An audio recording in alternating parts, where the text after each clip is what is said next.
Alright, so today you guys are going to be making your mango salsa. This is a great lab for practicing your cutting skills, so that's what I'm really going to focus on today. I've got all my ingredients laid out here. My mango has already been pre-cut, and I'm just going to go ahead and pour that straight into my mixing bowl.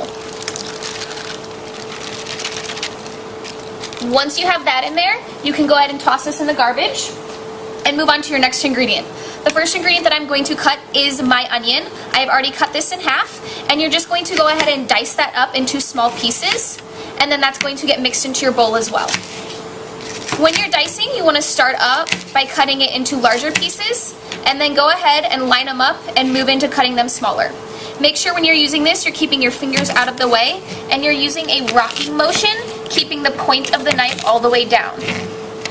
I'm going to finish dicing up this onion, and then we'll come back.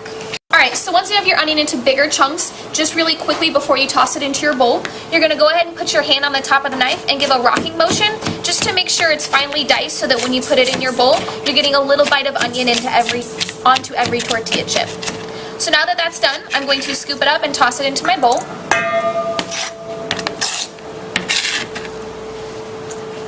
Get every little piece, and then we're going to move on to the next ingredient. The next one that I'm going to do is my bell pepper, and you're going to start again by cutting it in half and then just moving into smaller pieces. The way that I like to do this is to cut it into smaller chunks, and then once you have it into smaller chunks, turn it sideways and do the same thing. And you're just going to continue this motion, cutting it smaller and smaller, and then you're going to continue into the rocking motion, the same that you did with your onions. Again, once until it's diced, and then you'll toss it into your bowl. So I went ahead and finished chopping that up, and I tossed it into my bowl as well. The next thing that I'm going to be doing is my jalapeno pepper. You need to make sure that when you're doing this jalapeno pepper, that whatever you touch with it, you don't go ahead and touch your eyes or your nose, because it is going to burn. So as soon as you're done cutting up your jalapeno pepper, go ahead and wash your hands and make sure to get under your fingernails so that there's nothing left that could possibly burn your eyes if you do touch them. So I'm going to start by cutting off the top and go ahead and toss that away into the garbage. And then I'm going to cut it long ways and try and get out the veins in the middle. The veins and the seeds, it's what's going to be the spicy part. So if you really don't like some spicy food, you can go ahead and try and cut that out, or just take it out with your thumb and toss it into the garbage, and that way it's going to take away a little bit of the spice. However, if you really like spicy food, you can go ahead and leave that in. Once that's done, go ahead and chop it up just like all of your other vegetables. Bigger pieces at first, and then go ahead and use it and cut it down into the smaller pieces exactly how you did your onion and your pepper. Alright, so I finished chopping that up, and I have washed my hands to get any of that spiciness off. The last thing that we're going to cut up is our cilantro leaves.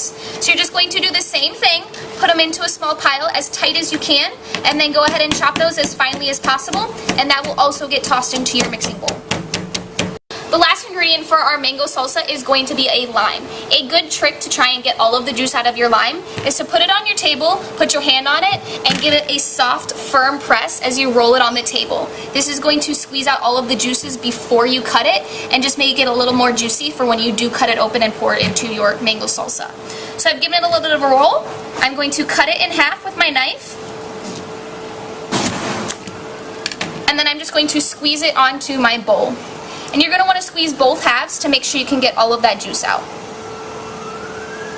Last step is going to be a pinch of salt, and then we're going to go ahead and mix it up. Just use a spoon and mix it up as well as you can, and this will be served with your tortilla chips.